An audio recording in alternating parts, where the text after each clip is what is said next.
Mike Pereira. I'm 26 years old. I play bass in Burgets a Smile. My name is Mario Quintero, and I'm from Miami as well. I play guitar, and I'm 25 almost. My name's Andrew Ellinghaus. I'm 26. I grew up in Ridgewood, New Jersey, and I play drums. We are Burgets a Smile. Thank you very much. Thanks.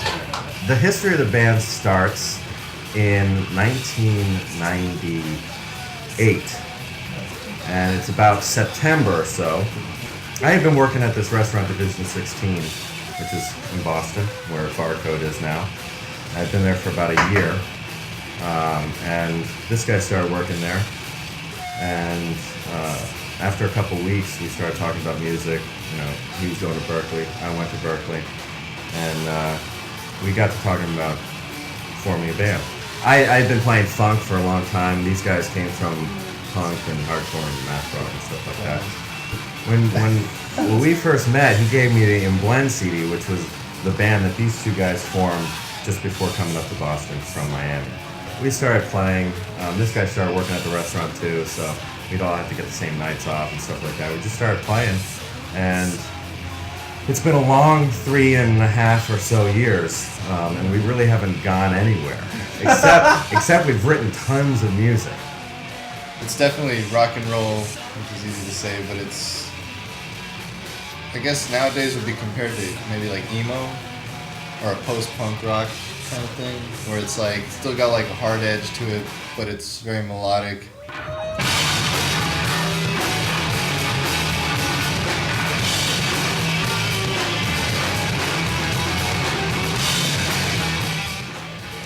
I think I'm always excited to play, regardless of when it is, what the show is, who's playing, who we're playing with. I don't think I really get all that nervous anymore. I used to get a little bit nervous, but there's certain shows where I still kind of get the butterflies and like whatever. Most of all, I'm just like excited. It's kind of like going to like a game and like it's like your turn to bat. You know what I mean? Like you're there and it's like right before you play, and then during the show, I'm always excited to be playing. If things aren't going so good, of course, it's kind of like a shitty feeling. And then if we had a really bad show afterwards, it sucks. If we had a really good show afterwards, there's no other feeling like it. You know. I think we all play music because we love it. I think that we all like playing together.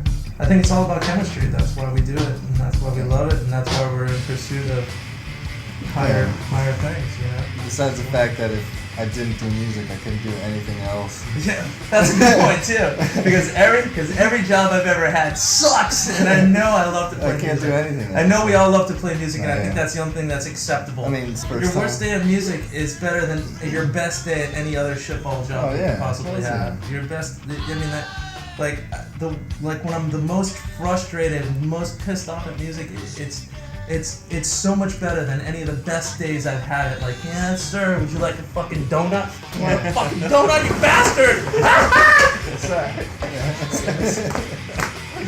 When you go through your life and when you're trying to do that backup plan, and you're trying to like look at how it is you'd be successful in life or just be able to survive or buy food and stuff like that, and you screw all that shit up continuously. And the only thing in your life that seems to be steady and seems to always get steadily better in music, then after a while it just starts to really look like fate.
I think we're just getting to the point now that we're realizing that we love what we do and we've been doing it and we've really been putting our heart into it, a lot of it.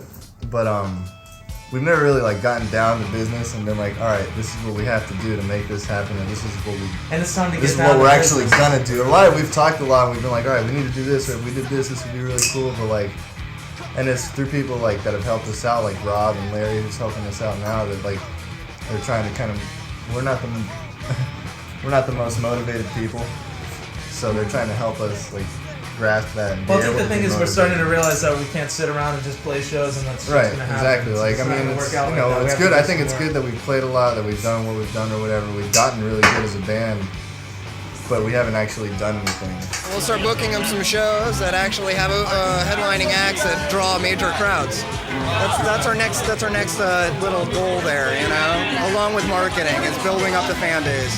I don't think any of us really want to just settle for like a small label and stay there like a lot of bands do. You don't want to get stuck in that small band, little label niche, you know. It's just like perpetual cycle. You see so many local bands in. We're gonna keep playing and trying to get as good as we can as a band, but I think we're gonna start trying to really just get people to notice it and get people in high places to notice it as quick as we can. For the most part, it's really hard considering how many kids are in this effing town. You know, it's really hard to get people out, and it's hard to, you know, on a weeknight, you know, get 50 people to go to one place, you know? And it's amazing, even when school's in and a third of the population of Boston is increased, you know? There's just tons of people. You'd think that there'd be a lot more people who are into music enough to go out and see a band once a week. Thank God that at bars in Boston, they'll for one night they'll get 5 bands. Why? So that you have an audience. Mentally, it sucks. I mean, there are a lot of times where we're getting on stage and there's nobody in the bar, not even the bands. They went to get something to eat or something, and there's a bartender and like maybe 3 stragglers playing. It's all about rocking out anyways. But we always say there's always a common something that we come to when there's nobody in the bar, and it's like, oh, we can have a rehearsal. As a band, we've gone really, really low to the point where like, not so much financially, but like where we've played shows and like done things as a band where it's just like, Not this economically is not viable. good. You know what I mean? We apply for credit cards all the fucking time. Just don't pay them. Yeah, that's how. You know. Rock stars don't need good credit.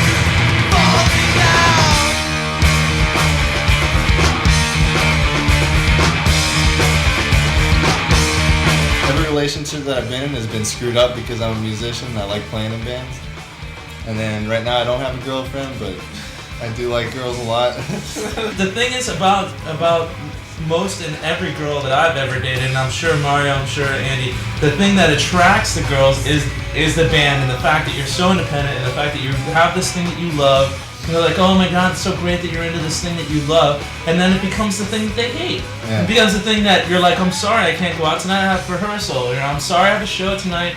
Or I'm sorry, blah, blah, blah, I'm sorry. I think it's really great for a girl, like right off the bat, in the beginning of a relationship, to go to a bar and see, you know, her boyfriend on stage performing and stuff like that. But that dies real quick. And after a while, it's like, there's my boyfriend in the spotlight again and doesn't even know He I doesn't exist. love me. And when you he's get the talking to all these question people anytime, afterwards. man. And You get the just- chick telling you like after the show, be like, you didn't even look at me while you were playing. That's when you're like, you know it's bad. You're like, oh shit, here it goes. And then that's it. Then it's over. Like, In a you nutshell. might as well just give it up because yeah. In a nutshell, we've pretty much failed in relationships. Yeah. All.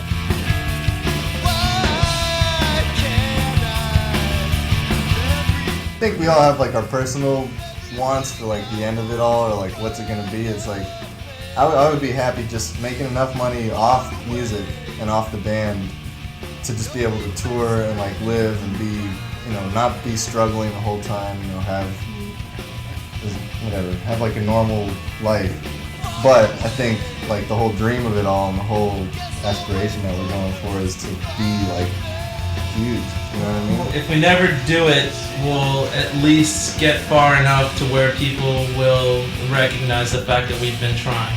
I'm not going to do anything else except for play music or record music or be involved in music somehow. I gotta be something that has to do with music. As far as like working for the man, it's not gonna. Yeah. So when I realized the point where I'm like, all right, this band is not gonna happen. Let's say we say this band isn't gonna happen. I think we'll all realize it and be like, all right, well let's do this, or I'll do this, or you do this, or let's fucking find it. But I know in my mind, and I know for a fact that all I'm gonna ever do is to try and be happy at least. I mean, I'm always gonna have to settle and make money somehow. I think that no matter what, like we'll probably be doing this. If nothing happens, or if there's a steady progression but no real stardom or any real, advancement on the plateau, then maybe 8-10 years. I mean, 8 years could be exactly how long it takes to make it happen.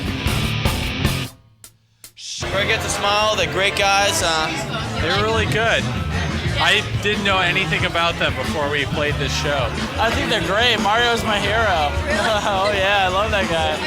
Awesome guys, helped us out a lot. And good guys, good band, great band. This guy is going to be traveling with us too. His name is Tato. He's 4 years old. Hello? Oh, it's still ringing. That's not it. Oh, it's this one. Hello. So. Fuck you! Fuck you, bitch! Why everybody ganging up on me?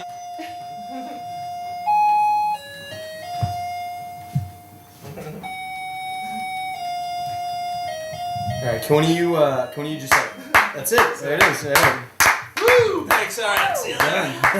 Alright, let's go.